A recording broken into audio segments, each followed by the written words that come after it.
Hello everyone, मेरा नाम है ऋत्विक, आप देख रहे हैं मोटो ब्लॉग्स। तो पिछले बार मैंने बनाया था कि ड्रिल में कुछ हो गया है, तो आप मेरे को कमेंट सेक्शन में ज़रूर बताना कि क्या हुआ था पिछले बार। एक्चुअली में वहाँ भी देखोगे तो टूट ही गया था, पर आज का वीडियो की बात करते हैं। तो आज एक्चुअली में हम लोग देखेंगे, मतलब मैं तो 8 बजे ही आ जाता हूँ, तो बहुत सारे मतलब टिफ़िन मतलब लंच बोल सकते हो एक तरह से। जो नाइट शिफ्ट में जिनका रहता है ड्यूटी, उनका 10 बजे लंच होता है, मतलब 10 बजे उनका छुट्टी होता है। तो यही तो हम 8 बजे आ गए, तो 10 बजे तक का इंतज़ार करना पड़ेगा, क्योंकि गाड़ी तो सब चल रहा है। ड्रिल एक बीडी है, तो वो मेंटेनेंस आवर में ही लगेगा, जो कि 10 से 12-1 बजे तक रहता है। और ज़्यादा ब्रेकडाउन है तो वो 12 बज जाएगा, 12-1-2 बज सकता है। जब तक ठीक नहीं होता है तब तक चलते रहता है।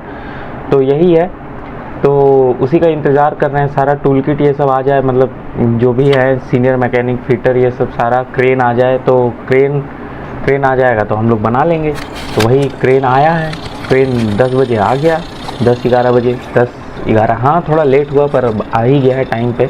तो यहाँ पे एक्चुअली हुआ ये है कि फीड मोटर से जो कनेक्टेड रहता है फीड गियर, जो ब्रेकडाउन ये सब, मतलब क्या बोलते हैं उसको, जो ड्रिल बिट को ड्रिल रोलर को घुमाने में मदद करता है, टू एंड फ्रो, आगे और पीछे, मतलब इन ज़मीन के अंदर।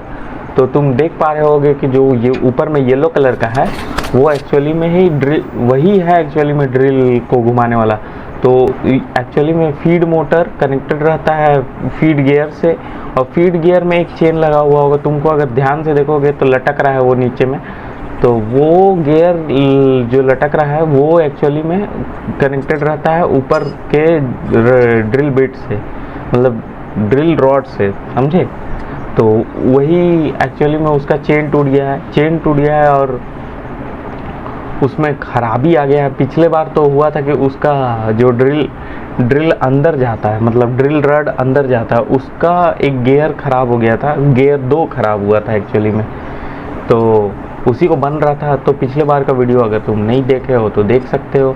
तो एक्चुअली में यहाँ पे बहुत मुश्किल होता है, मतलब देखो LNT बनाया सब कुछ, मतलब एटलस कैप को बनाया सब कुछ अच्छा है, पर एक्चुअली में इतना माइनर जगह नट्स ये सब है कि उसको फिर फिट करना, वहाँ पे लगाना, मतलब जो चेन हम शुरू में दिखाए थे तुमको, वो एक्चुअली में ख़राब हो गया था। उसके जगह में नया चेन रिप्लेस हो रहा है, और नया चेन रिप्लेस हो रहा है तो उसी को लगाने के लिए थोड़ा सा मशक्क़त करना पड़ता है। मतलब खोलने में तो आसान है, खुल जाता है तुरंत, पर जब लगाने में और थ्रेड ये सब मिलाने में, मतलब सेंटर करने में, जैसे कि सर अभी कर रहे हैं एक्चुअली में, तो उसको करने में थोड़ा सा टाइम लग जाता है, क्योंकि इतना हेवी गियर है एक्चुअली में। तो उसको तो एक जगह रखने से बहुत दिक्कत होता है। तुम देख सकते हो कि कितना प्रॉब्लम हो रहा है सर लोग को, कि एक जगह मतलब एक नट तो पहले लगाए, फिर इधर 2 नट लगाना था, तो क्रॉस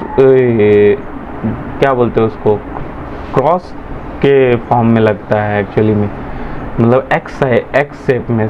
तो वही एक उधर लगाए, फिर इधर नीचे में लगाएंगे, तो उसी को एडजस्ट कर रहे हैं, क्योंकि एक तो लग जाता है पर होल्स मिल नहीं पाता है। तो होल्स नहीं मिल पाता है, ऊपर से देखो, अगर देखोगे तो क्रेन से लटका हुआ है सारा चीज़। अगर यहाँ पे थोड़ी सी मतलब सेफ्टी तो उतना खास नहीं है, पर मतलब सेफ्टी है फिर भी। एक्चुअली में इसका क्या बोल सकते हैं, ये जो फीड मोटर तुम देख पा रहे हो, जो उसके सामने ही है ब्लैक कलर का, इतना गंदा है पर फिर भी काम करता है। मतलब अंदर तो फ्लूइड भरा हुआ है और सब कुछ हाइड्रोलिक है, तुम कुछ भी चीज़ नहीं देख सकते हो। तो फाइनली एक्चुअली में चेन मतलब लग गया है, नया चेन, और तुम देख पा रहे हो कि उसको टाइट किया जा रहा है। तुम अगर ध्यान से देख पा रहे होगे तो ये भी हमारे जैसे बाइक्स में या बाइक्स में, एक्चुअली में तो कार्स में नहीं होता है चेन, तो बाइक्स में जैसे चेन लॉक लगता है, वैसे ही इसका भी लॉक्स है। तुम अगर पिछले का भी वीडियोस बहुत सारे देखे होगे तो उसमें भी बहुत बार चेन टूटा है ड्रिल का, एटलस कैप को, IDM 330 का, तो उसमें भी हम लगाते हुए दिखाए हैं। तो अगर तुम देखे हो तो मेरे को कमेंट सेक्शन में ज़रूर बताना कि सच में तुमने देखा है और तुम मेरे रेगुलर व्यूअर हो।